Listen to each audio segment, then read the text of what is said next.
और आइए शुरू करते हैं न्यूज पथ पर सफर। सबसे पहले आपको दिखाते हैं ऐसी तस्वीरें जिनका जिक्र सरेराह है, सुर्खियों में भी है, सोशल मीडिया पर छाई हुई है। इनसे आपका बाखबर होना बेहद जरूरी है क्योंकि चौराहे पर इन्हीं की चर्चा है।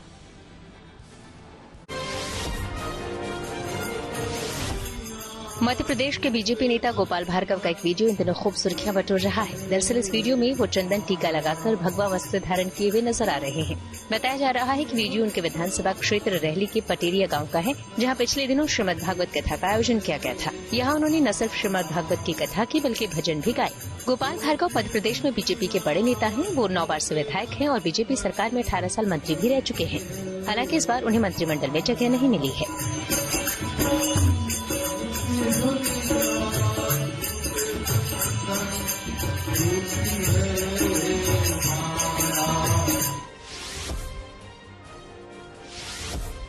यूपी के बुलंदशहर में पीएम मोदी की रैली के बाद दिलचस्प नजारा देखने को मिला। यहाँ जैसे ही पीएम की रैली खत्म हुई, लोग वहाँ लगे पीएम के बड़े बड़े कटआउट को उठाकर अपने अपने घर ले जाते दिखे। लोगों ने कहा कि वो पीएम मोदी के कटआउट को अपने घरों में लगाना चाहते हैं। उनके मुताबिक पीएम मोदी के प्रयासों से ही अयोध्या में भगवान राम का मंदिर बना और रामलला मंदिर में विराजमान हुए। मोदी जी को अपने गांव में स्थापित करेंगे, ले जाके शहर में इनकी पूजा करेंगे। इनकी अपने घर लेके जा रहे हैं मोदी जी को। क्या करोगे इसका? अपने घर लगाएंगे छत पे। क्या छत पे लगा के क्या दिखाओगे? पब्लिक को दिखाएंगे कि वोट इन्हीं को देना है, मोदी जी को।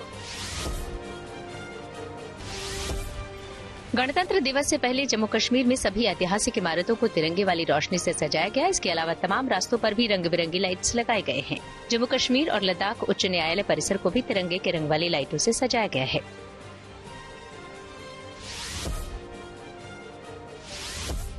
तमिलनाडु में थाईपुसम त्योहार धूमधाम से मनाया गया। इस मौके पर तिरुचेंदूर सुब्रमण्यम स्वामी मंदिर से लेकर तमिलनाडु के अलग अलग मंदिरों में भक्तों की भीड़ देखी गई।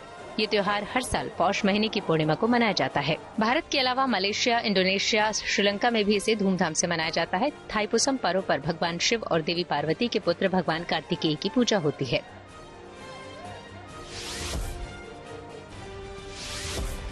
ओडिशा के संबलपुर में मां समलेश्वरी मंदिर को नए सिरे से सजाया संवारा गया है। इसकी भव्य तस्वीर ओडिशा के मुख्यमंत्री कार्यालय से जारी की गई। नए सिरे से बनाए गए इस मंदिर का उद्घाटन 27 जनवरी को होगा। ओडिशा के मुख्यमंत्री नवीन पटनायक इसका उद्घाटन करेंगे। अयोध्या में राम भक्तों का उत्साह देखते बन रहा है। देश के कोने कोने से श्रद्धालु अयोध्या पहुंच रहे हैं। महाराष्ट्र के पुणे से आए भक्तों की टोली भी पूरे उत्साह में नजर आई। इन श्रद्धालुओं ने अयोध्या में हनुमानगढ़ी के सामने ढोल, नगाड़े, शंख और अन्य संगीत वाद्य यंत्रों की झनकार से सबको मंत्रमुग्ध कर दिया। जिंदगी का सफर सुहाना हो, इसके लिए सावधान रहना जरूरी है। रोजमर्रा के आपाधापी में कुछ देर बैठकर सोचना समझना भी जरूरी है कि आपके आसपास क्या हो रहा है और जो कुछ हो रहा है उससे हमारी जिंदगी, हमारा परिवार कैसे प्रभावित हो सकता है। इसलिए हॉर्न बजाकर बाखबर करने वाली खबर जरूरी होती है। और आज की ये खबर उत्तर प्रदेश में आवारा पशुओं की, खास करके सांड की समस्या से जुड़ी हुई है। पिछले कई वर्षों से यह समस्या लोगों को परेशान कर रही है, लेकिन बरेली में एक ऐसी घटना हुई कि यह मुद्दा चर्चा में है। एक बुजुर्ग पर सांड ने हमला किया जिसमें बुजुर्ग की मौत हो गई। ये कोई इकलौता मामला नहीं है। पिछले कुछ महीनों में सांड के हमले से कई लोगों की जान जा चुकी है। इसलिए जरूरी है कि इसे लेकर गंभीरता से बात की जाए और हॉर्न बजाया जाए।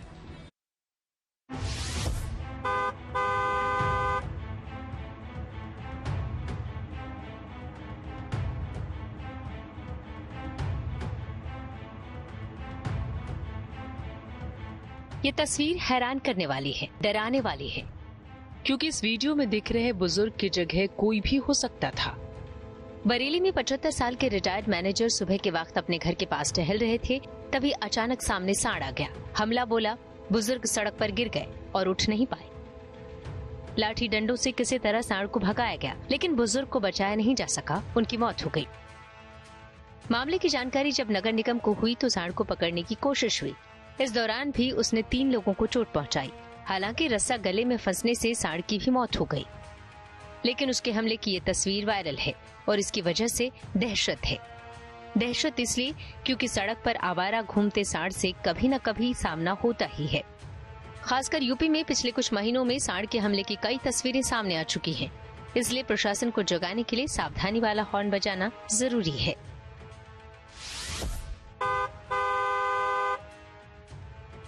बरेली की तस्वीरें आपने देखी, अब समझिए कि यूपी में सांड के हमलों से दहशत क्यों है।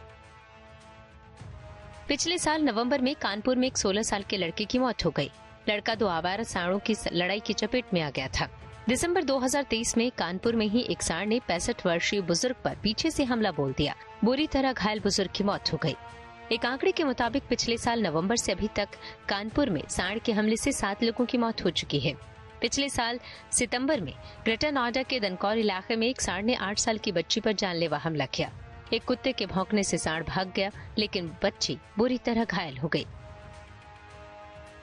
लेकिन जिन पर सांडों ने हमला किया वो सभी भाग्यशाली नहीं रहे। यूपी के अलग अलग इलाकों में लगातार ऐसी घटनाएं सामने आती हैं जब सांड के हमले की वजह से लोग घायल हो जाते हैं, कुछ की जान चली जाती है। मरने वालों में बुजुर्ग हैं, महिलाएं हैं और युवा भी हैं। सवाल है कि ये तस्वीर क्यों है? क्या प्रशासन इससे अनजान है? नहीं। प्रशासन का दावा है कि आवारा पशु और सांड पकड़े जाते हैं, उनको गौशाला या खानाघर भेजा जाता है, लेकिन हालात बेहतर होने की बजाय बदतर होती जा रही है। बरेली की इस घटना को ही देख लीजिए। बरेली नगर निगम ने सबसे बड़ा खानाघर बना रखा है। शहर में घूमने वाले आवारा सांडों को पकड़ने और यहाँ लाने का दावा किया जाता है, लेकिन ये तस्वीर तस्दीक करती है कि इस काम में लापरवाही है। लगातार हम लोग के अभियान चल रहे हैं और लगातार हम पकड़ भी रहे हैं, बट होता ये है कि कोई एक बॉर्डर होता नहीं है, तो आसपास के इलाकों से भी नगर क्षेत्र में आ जाती हैं ये पशु।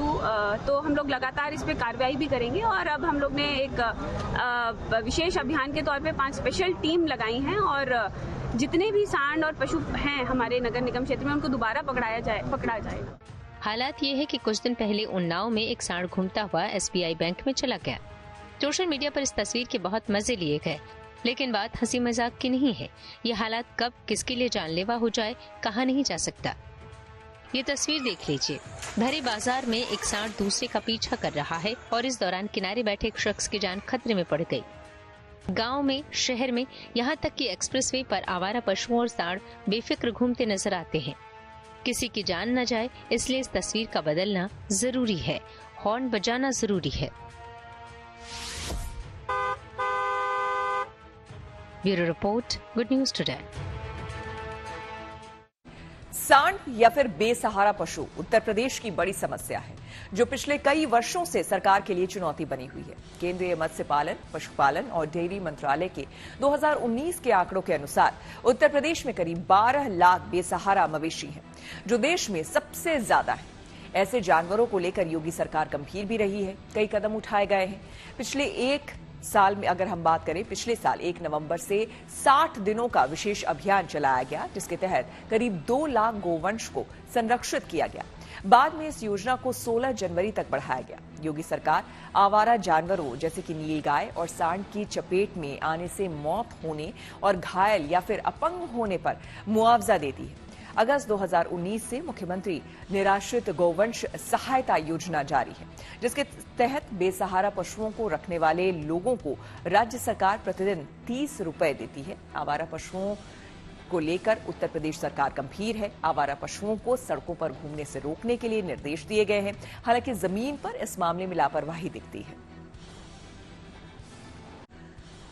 2 दिन के राजकीय दौरे पर इमैनुअल मैक्रो पहुंच चुके हैं भारत। आइए आपको सीधे लिए चलते हैं न्यूज एक्सप्रेसवे पर, जहां देश भर की कुछ और जरूरी खबरें कर रही हैं आपका इंतजार। गणतंत्र दिवस समारोह में शामिल होने के लिए फ्रांस के राष्ट्रपति इमैनुअल मैक्रों भारत पहुंच चुके हैं। राजस्थान के जयपुर एयरपोर्ट पर विदेश मंत्री एस जयशंकर और राज्यपाल कलराज मिश्र ने उनका स्वागत किया। इसके बाद वो जयपुर के मशहूर पर्यटक स्थलों जैसे आमेर फोर्ट, हवा महल और जंतर मंतर गए और फिर पीएम मोदी और मैक्रों ने जयपुर में एक रोड शो भी किया। पीएम मोदी ने फ्रांस के राष्ट्रपति इमैनुअल मैक्रों को राम मंदिर की रेप्लिका उपहार के तौर पर दी। गणतंत्र दिवस की पूर्व संध्या पर वाघा अटारी बॉर्डर पर बीटिंग रिट्रीट सेरेमनी का रिहर्सल हुआ। इसमें बीएसएफ के जवानों ने शौर्य और साहस का प्रदर्शन किया। इस मौके पर लोगों ने तालियां बजाकर और तिरंगा लहराकर जवानों का जोश बढ़ाया। सेना के जांबाज डॉग स्क्वाड ने भी अपने करतब दिखाए।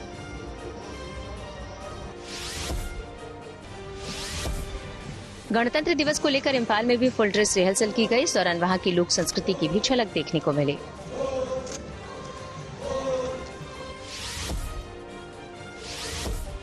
गणतंत्र दिवस को लेकर दिल्ली में सुरक्षा के कड़े इंतजाम किए गए हैं। दिल्ली पुलिस और पैरामिलिट्री फोर्स के करीब 60,000 जवान सुरक्षा की जिम्मेदारी संभालेंगे। सुरक्षा एजेंसियां भी अलर्ट मोड में हैं। राजधानी में जगह जगह वाहनों की चेकिंग और बैरिकेडिंग हो रही है। दिल्ली से सटे बॉर्डर पर भी निगरानी बढ़ा दी गई है।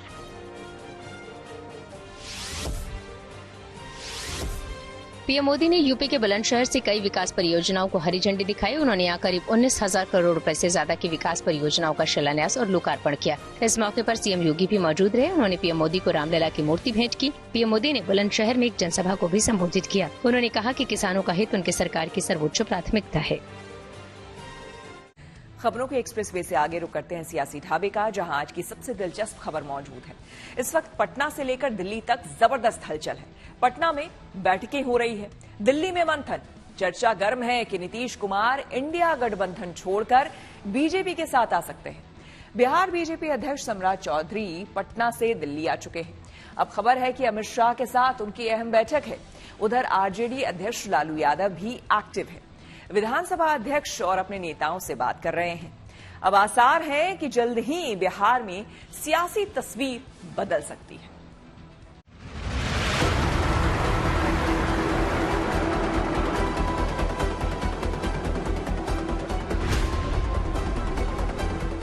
ना काहू से दोस्ती ना काहू से बैर, सियासत में सयाने वही जो देखे अपनी खैर। इस मंत्र को जपते हुए नीतीश कुमार शायद फिर से पाला बदलने का मन बना चुके हैं। बीजेपी के साथ जाने की चर्चा पिछले कई दिनों से गर्म है। अब लगता है कि फैसले की घड़ी करीब आ गई है। गुरुवार को देर शाम नीतीश कुमार ने पार्टी के बड़े नेताओं के साथ मंथन किया। उधर राबड़ी देवी के आवास पर भी आरजेडी के नेता जुट गए। इस बीच बिहार बीजेपी के अध्यक्ष सम्राट चौधरी दिल्ली पहुंचे। नेता विपक्ष विजय कुमार सिन्हा को भी दिल्ली बुलाया गया है। इससे पहले जब नीतीश ने बिना नाम लिए लालू यादव पर निशाना साधा, तभी से माहौल बदला हुआ है।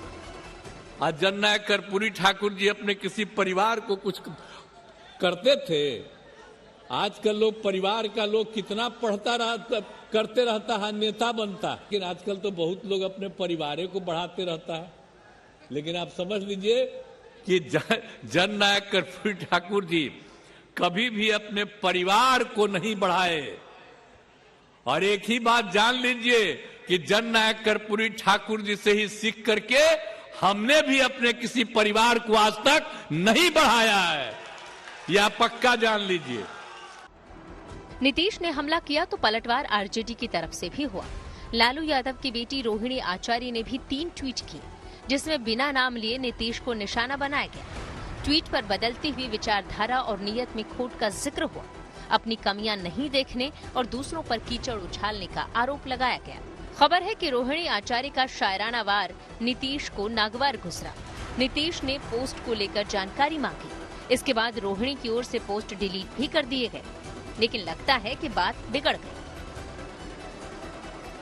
देखिए, समाजवादी आंदोलन में डॉक्टर लोहिया, कर्पूरी ठाकुर और बाद में हमारे नेता चौधरी चरण सिंह, वो परिवार की राजनीति में परवरिश के खिलाफ थे। मुझको याद है कर्पूरी जी के जो बेटे रामनाथ ठाकुर हैं, जब उनको एमएलए का टिकट दिया गया तो कर्पूरी ठाकुर जी ने लड़ने से मना कर दिया कि राजनीति में पीढ़ी दर पीढ़ी एक ही परिवार की जो परवरिश है वो लोकतंत्र के लिए स्वस्थ नहीं। नीतीश कुमार जी ने जननायक कर्पूरी ठाकुर जी जो भारत रत्न है, उनके त्याग के संदर्भ में और अपनी स्थिति को स्पष्ट तौर पर तुलनात्मक पीपुल डोमेन में रखा। मेरा मत साफ है कि जो उन्होंने कहा माननीय मुख्यमंत्री जी ने, उस आदर्श को अपने जो लागू करने की बात, उसको उन्होंने रेखांकित किया। बड़े सियासी फैसले किसी पोस्ट या पोस्टर की वजह से नहीं लिए जाते,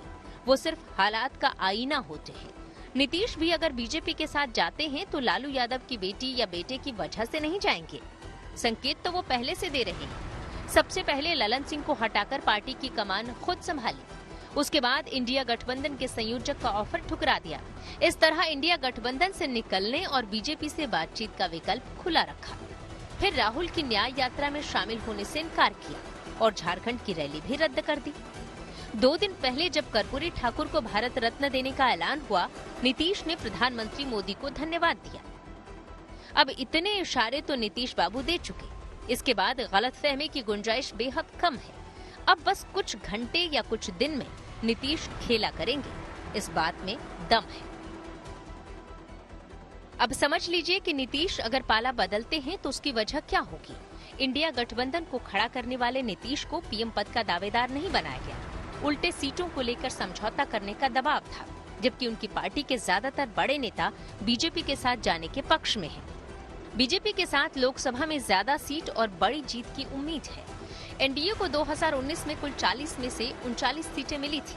हैरत नहीं कि इस जुगलबंदी में बीजेपी को भी फायदा नजर आता है, तभी तो नीतीश का साथ सुहाता है। Bureau report, good news today.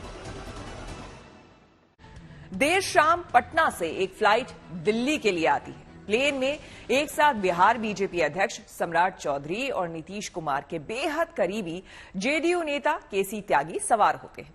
दोनों आगे पीछे दिल्ली एयरपोर्ट से बाहर निकलते हैं।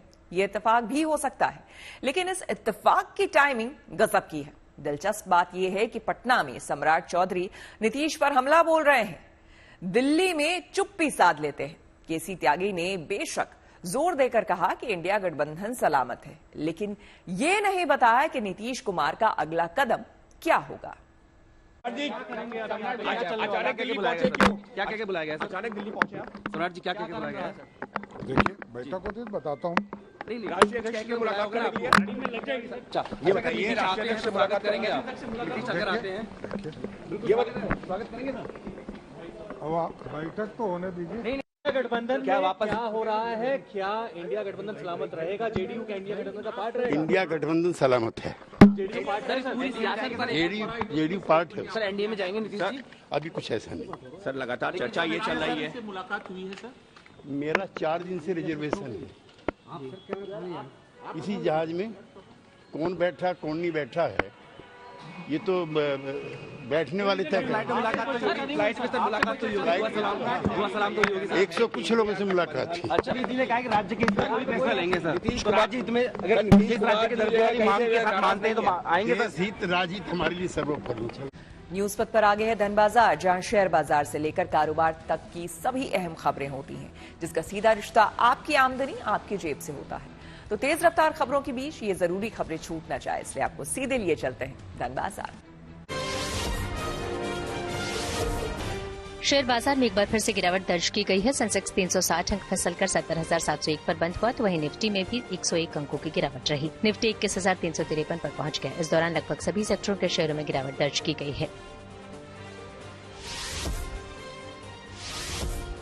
दिल्ली सराफा बाजार में सोना 150 रूपये सस्ता हो गया। इसके साथ ही अब दिल्ली में 10 ग्राम सोने की कीमत 63,050 रूपये हो गई। हालांकि चांदी 200 रूपये महंगी हो गई। अब दिल्ली में 1 किलो चांदी की कीमत चढ़कर 76,200 रूपये पर पहुंच गई।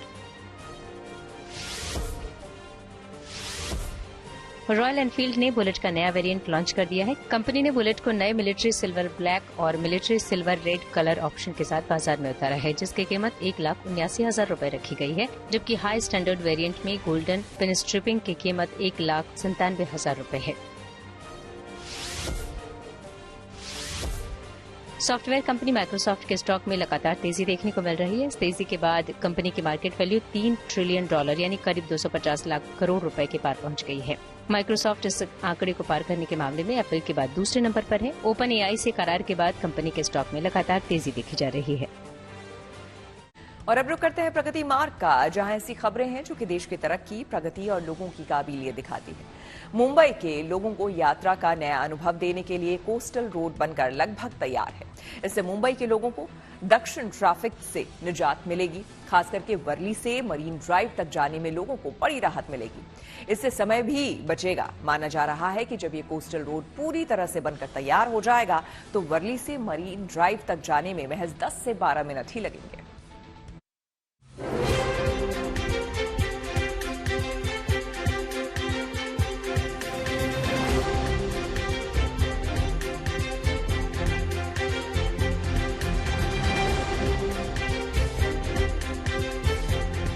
मुंबई के लोगों को यात्रा का नया अनुभव मिलने वाला है, क्योंकि यहाँ बन रहा है कोस्टल रोड। असल में ये एक टनल होगी जो समुद्र के अंदर बनाई जा रही है। इससे न सिर्फ लोगों को यात्रा का नया अनुभव मिलेगा, बल्कि समय की भी बचत होगी। ट्रैफिक से भी जूझना नहीं पड़ेगा। इसके बनने से वर्ली से मरीन ड्राइव तक जाने में लोगों को महज 10 से 12 मिनट ही लगेंगे। मेरे ठीक पीछे मुंबई का सबसे फेमस बांद्रा वाली सी लिंक है।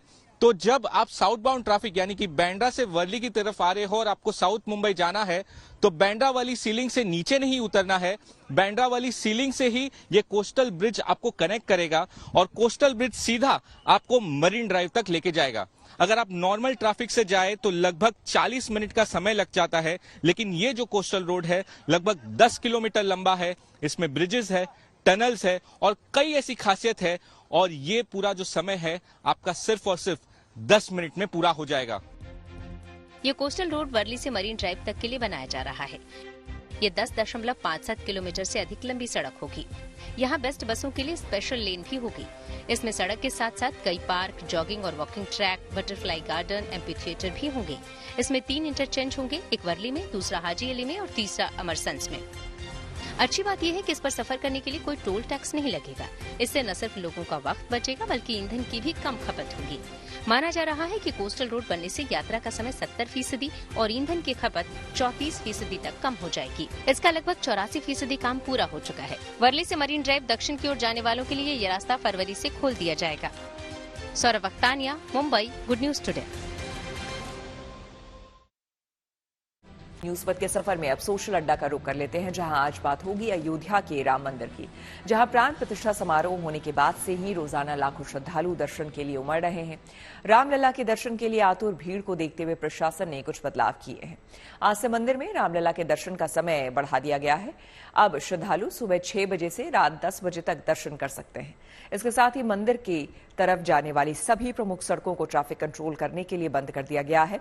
रैपिड एक्शन फोर्स और सेंट्रल रिजर्व पुलिस फोर्स के जवानों को मंदिर के बाहर तैनात किया गया है। इसके अलावा भीड़ को रोकने के लिए बस्ती, गोंडा, अंबेडकर नगर, बाराबंकी, सुल्तानपुर और अमेठी से अयोध्या आने वाली सड़कों को 15 किलोमीटर पहले ही बंद कर दिया गया है। आज पौष पूर्णिमा होने की वजह से सुबह से ही हजारों श्रद्धालु सरयू नदी में स्नान के लिए पहुंचना शुरू हो गए। इससे पहले खुद सीएम योगी भी वीवीआईपी लोगों से अपील कर चुके हैं कि वो अपने अयोध्या आने के कार्यक्रम की जानकारी 1 सप्ताह पहले दें, ताकि प्रशासन उचित कदम उठा सके। वहीं प्रधानमंत्री मोदी ने अपने मंत्रियों से निवेदन किया है कि वे मार्च तक अयोध्या में राम मंदिर जाने से बचें। अयोध्या में रामलला दर्शन के लिए उमड़ रही श्रद्धालुओं की भीड़ को लेकर हमने कुछ लोगों से बात की और उनकी राय जानी। जब आपने मंदिर देखा तो कैसा लगा? सर बहुत अच्छा, बहुत भव्य, बहुत सुंदर मंदिर।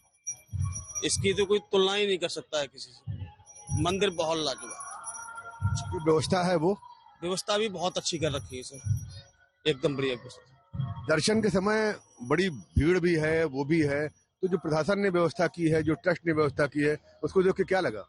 बड़ा अच्छा लगा, व्यवस्था भी अच्छी है और भीड़ को और सब चीज को देखते हुए यहाँ जो व्यवस्था की गई बहुत ही संतोषजनक, संतोषपूर्वक अच्छे से दर्शन हुए, पूरी व्यवस्था के साथ दर्शन हुए। और रामलला की जो भव्य प्रतिमा है उसकी तो एक अलौकिक ही बात है, जिसे देखकर दर्शन करके मन कृतार्थ हो गया, जिनके कुछ शब्द ही नहीं है कहने की। बहुत अच्छे दर्शन हुए, प्रशासन भी बहुत अच्छी व्यवस्था कर रखी है, कोई दिक्कत नहीं है, बहुत ही अच्छे से दर्शन हो रहे हैं। बहुत अच्छा लगा और वहाँ पे कोई दिक्कत नहीं होती है, जाते हैं प्रभु के दर्शन बड़े आराम से हो जाते हैं। काफी समय से थी कि हम भी आए, पहली बार हम आए हुए हैं, बहुत अच्छा लगा हमारे लिए। प्रशासन ने पूरी मुस्तैदी से व्यवस्था करी हुई है, हर जगह हर सुविधा मौजूद है, कोई किसी को असुविधा की कोई चीज है ही नहीं। सब आराम से आ रहे हैं, प्यार से दर्शन कर रहे हैं और अच्छे से दर्शन करके जा रहे हैं। जिस तरीके से, जैसे किसी ने कहा था कि बहुत व्यवस्था नहीं है, क्या नहीं है, लेकिन सारी व्यवस्थाएं यहाँ मौजूद हैं। पुलिस प्रशासन तो इतना है बेचारा हमारा, हर तरीके से हर जगह सपोर्ट कर रहा है। कहीं किसी से भी कैसे भी किसी की जानकारी लेनी है तुरंत जानकारी देता है, वैसे ही मार्गदर्शन देता है, किसी भी असुविधा से कोई है ही नहीं। ये वो लोग थे जो राम मंदिर में दर्शन करके निकले हैं, और जो चर्चा है कि भीड़ बहुत है तो इसकी वजह से दर्शन में असुविधा हो रही है, वो सिरासर गलत निकली। और जो ये लोग हैं ये दर्शन से और यहाँ की व्यवस्था से पूरी तरह संतुष्ट दिखाई दे रहे हैं। बनबीर सिंह, अयोध्या। व्हाट्सएप अपने यूजर्स के लिए लाने जा रहा है नया फीचर। टेक्नोलॉजी से जुड़ी ऐसे ही हर एक जरूरी खबर को जानने समझने के लिए आइए चलें डिजिटल गली। सोशल मीडिया पर फेक लोन ऐप के एडवर्टाइजमेंट को लेकर सरकार एक्शन में है। सरकार फेक लोन ऐप पर शिकंजा कसने के लिए आईटी नियमों में बदलाव करने की तैयारी में है, क्योंकि फेसबुक और इंस्टाग्राम जैसे सोशल मीडिया प्लेटफॉर्म के जरिए अपराधी फेक लोन ऐप का प्रचार करते हैं। ऐसे में सरकार सोशल मीडिया कंपनियों पर इस तरह के ऐड न चलाने के लिए निर्देश जारी करेगी।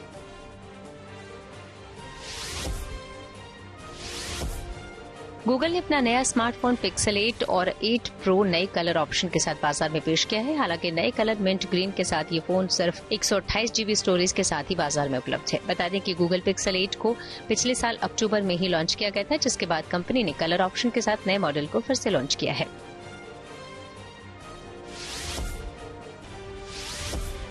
व्हाट्सएप अपने यूजर्स के लिए अब एक नया फीचर लाने की तैयारी में है। इस नए फीचर के जरिए यूजर्स को थर्ड पार्टी चैट फीचर का ऑप्शन मिलेगा, यानी कि WhatsApp users non WhatsApp users को भी मैसेज भेज पाएगा। फिलहाल ये अपडेट iOS बीटा यूजर्स को मिल चुका है। कंपनी का दावा है कि ये अपडेट सभी व्हाट्सएप यूजर्स को मार्च तक मिल जाएगा।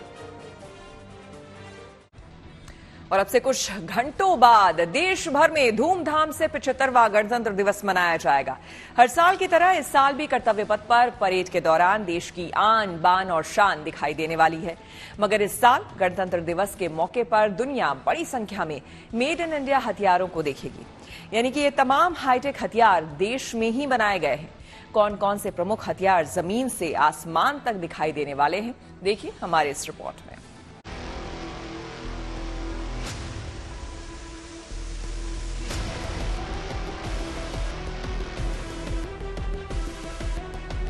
अब की बार परेड में प्रचंड का पंच भी दिखेगा और पिनाका का दम भी।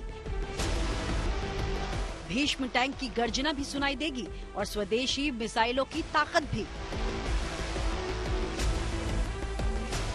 हिंदुस्तानी सेना के ये वो घातक हथियार हैं जो पूरी तरह से देश में बने हैं और इस बार 75वें गणतंत्र दिवस की परेड में ये हथियार कर्तव्य पथ पर नजर आने वाले हैं। ये मौका इसलिए भी खास है क्योंकि इससे पहले तक गणतंत्र दिवस परेड में विदेशी हथियारों को भी शामिल किया जाता था, लेकिन इस साल की परेड में दुनिया बड़ी संख्या में मेड इन इंडिया हथियारों का दम देखेगी। 75वें गणतंत्र दिवस के मौके पर कर्तव्य पथ पर स्वदेशी हथियारों की परेड पर खास जोर रहेगा। इस वक्त हमारे साथ डीआरडीओ के chairman doctor Samir V Kamat हैं। सर, मैं आपसे जानना चाहूंगा, इस बार आत्मनिर्भरता पर काफी जोर दिया जा रहा है। ऐसे कौन से सिस्टम हैं, हथियार हैं जो डीआरडीओ ने तैयार किए हैं खासतौर से, और इस बार परेड के दौरान भी नजर आएंगे हमें? तो इस बार जो थीम है वो नारी शक्ति की है। तो हम लोग इस बार जो डिस्प्ले करने वाले हैं वो हमारे जो मिसाइल सिस्टम्स हैं, जहां नारियों ने बड़ा रोल प्ले किया है। जब से प्रधानमंत्री जी ने ये आत्मनिर्भरता का स्कीम शुरू किया है, तब से काफी नए प्रोडक्ट्स जो इंडिजिनसली डेवलप हैं किए गए हैं। परेड में नजर आने वाले हथियारों की फेहरिस्त में पहला नाम Pinaka multi barrel rocket launcher का है, जो अपनी रफ्तार और सटीकता के चलते दुश्मन के लिए काल है। ये रॉकेट लॉन्चर 44 सेकंड में 12 रॉकेट्स दाग सकता है। इसे तैयार किया है डीआरडीओ ने। खास बात यह है कि इसे किसी भी मौसम और परिस्थिति में इस्तेमाल किया जा सकता है। इस बार रिपब्लिक डे पे पिनाका सिस्टम को लीड कर रही हूँ, और जो कि एक इंडिजिनस सिस्टम है। ये एक शूट एंड स्कूट की फिलॉसफी पे वर्क करता है और टाइम सेंसिटिव टारगेट्स को न्यूट्रलाइज करने में भी काफी मदद करता है।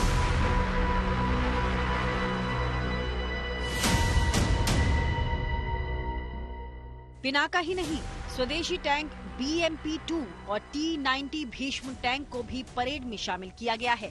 BMP-2 टैंक में 30 mm वाली मशीन गन लगी है, जो युद्ध के दौरान 360 डिग्री घूमकर दुश्मन पर हमला कर सकती है। इस टैंक का वजन इतना कम होता है कि हल्के होने की वजह से इसे पहाड़ी क्षेत्रों में ले जाना आसान होता है।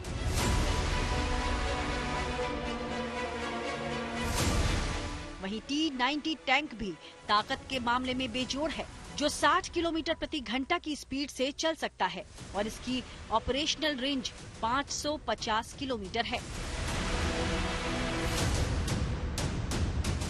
हमने देखा लद्दाख का जब विवाद हुआ चीन के साथ, उस वक्त ऊंचे पहाड़ों में एक लाइट टैंक की रिक्वायरमेंट, उस पर भी आप तेजी के साथ काम कर रहे हैं, उसकी क्या प्रोग्रेस है? तो लाइट टैंक हम लोग L&T के साथ कर रहे हैं।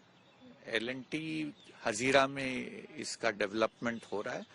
अभी हम लोग ये लाइट टैंक का रोल आउट दिसंबर एंड में हम लोगों ने इंटरनली किया है। इसका अभी इंटरनल ट्रायल्स चल रहा है और ये जून जुलाई तक हम लोग हमारे आर्म फोर्सेस को यूजर इवैल्यूएशन के लिए देंगे। परेड में शामिल किए हथियारों में नाग मिसाइल सिस्टम भी शामिल है। इसे भी DRDO ने ही बनाया है। दुश्मनों के टैंकों को तबाह करने में ये मिसाइल काफी कारगर मानी जाती है। साथ ही ये दिन और रात दोनों समय हमला करने में सक्षम है। नाग मिसाइल सिस्टम ही नहीं बल्कि परेड में मीडियम रेंज की सतह से हवा में मार करने वाली मिसाइल MRSAM भी नजर आएगी। ये missile command post, multi function radar, mobile launcher system से लैस है।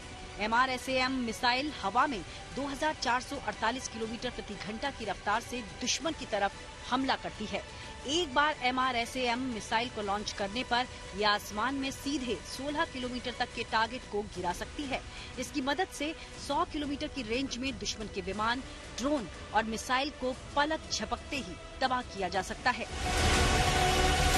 ये कोर ऑफ सिग्नल्स का रिसेंटली प्रोक्योर्ड इक्विपमेंट है और ये सेना में इंडक्ट होने के बाद सेना की जो कॉम्बैट आर्म्स हैं उनके लिए बहुत ही महत्वपूर्ण साबित होगा, क्योंकि ये बहुत ही एडवांस सिस्टम है। क्या जिम्मेदारी संभालेंगी इस बार कर्तव्य पथ जो परेड है? जी मैं लेफ्टिनेंट सुमित। मालदीव के विपक्षी दलों ने किया भारत का समर्थन। आइए आपको सीधे लिए चलते हैं न्यूज एक्सप्रेसवे पर, जहां दुनिया की कुछ और जरूरी खबरें कर रही हैं आपका इंतजार। अमेरिका में भारत के राजदूत रणजीत सिंह संधू इस महीने के अंत में रिटायर हो रहे हैं। इसको लेकर इंडिया हाउस विदाई समारोह का आयोजन किया गया, जिसमें रणजीत सिंह संधू ने कहा कि पिछले कुछ सालों में भारत और अमेरिका के बीच गहरे संबंध बने हैं और ये दोनों लोकतांत्रिक देश दुनिया के विकास और आर्थिक सहयोग के लिए बेहद जरूरी हैं। रणजीत सिंह संधू 4 बार अमेरिका में भारतीय राजनयिक के रूप में काम कर चुके हैं। भारत और मालदीव के तनावपूर्ण रिश्तों के बीच मालदीव की 2 विपक्षी दलों ने भारत का समर्थन किया है। मालदीव डेमोक्रेटिक पार्टी और द डेमोक्रेट्स पार्टी ने कहा कि मौजूदा मोइज्जू सरकार का भारत विरोधी रुख चिंताजनक है। मालदीव के विपक्षी दलों का मानना है कि भारत मालदीव का हमेशा से सहयोगी और साझेदार रहा है। ऐसे में भारत से तनावपूर्ण रिश्ते मालदीव के लिए हानिकारक हैं।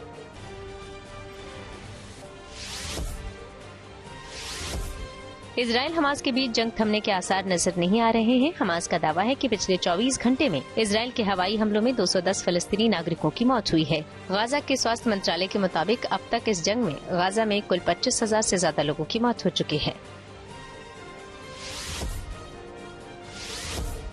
लाल सागर में हूती विद्रोही लगातार अमेरिकी जहाजों को निशाना बना रहे हैं। खबर है कि अमेरिकी जहाज पर हूती विद्रोहियों ने एक के बाद एक 3 बैलिस्टिक मिसाइलें दागी। हालांकि इस हमले में अमेरिकी जहाज को नुकसान नहीं हुआ है। बता दें कि अमेरिका ने हूती विद्रोहियों को आतंकवादी समूह घोषित किया है और उसके ठिकानों को निशाना बना रहे हैं, जिसके बाद से ही यमन के हूती विद्रोही लाल सागर में अमेरिकी और ब्रिटिश जहाजों पर हमले कर रहे हैं। रूस ने यूक्रेन पर विमान पर हमले का आरोप लगाया है। रूसी गवर्नर ने कहा कि बेलगोरोद इलाके में यूक्रेन ने रूसी विमान को निशाना बनाया, जिसमें 74 लोगों की मौत हुई। रूस का दावा है कि इल्यूशेन IL-76 विमान यूक्रेनी युद्धबंदियों की अदला बदली के लिए जा रहा था, जिसमें 65 यूक्रेनी सैनिक और 9 रूसी क्रू मेंबर सवार थे। विराट कोहली को ICC ने साल 2023 के लिए one day cricketer of the year चुना। खेल जगत से जुड़ी और खबरों को जानने के लिए आइए चलें खेल चक्कर।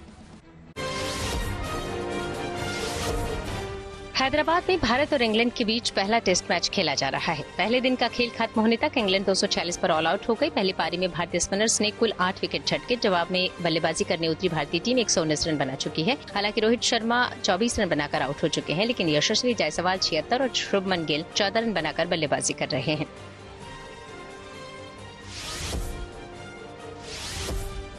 भारतीय क्रिकेट टीम के पूर्व कप्तान और बल्लेबाज विराट कोहली को ICC ने साल 2023 के लिए one day cricketer of the year चुना है। विराट कोहली ने 4थी बार ODI cricketer of the year का खिताब अपने नाम किया है। पिछले साल भारत में हुए वनडे वर्ल्ड कप में विराट कोहली ने 11 मैच में 765 रन बनाए थे और किसी भी बल्लेबाज की ओर से वर्ल्ड कप में बनाया गया ये सर्वाधिक स्कोर है।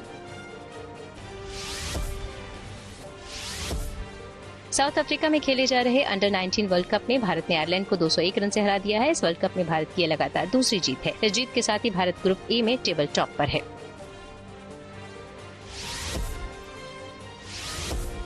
भारतीय महिला हॉकी टीम ओमान के मस्कट में चल रहे हॉकी 5 विश्व कप के क्वार्टर फाइनल में पहुंच गई है। भारतीय टीम ने नामीबिया को 7-2 से हरा दिया है। इससे पहले भारत ने पोलैंड और अमेरिका को मात दी थी। अब सेमीफाइनल में जगह बनाने के लिए भारतीय महिला हॉकी टीम दूसरे नंबर पर काबिज न्यूजीलैंड से भिड़ेगी।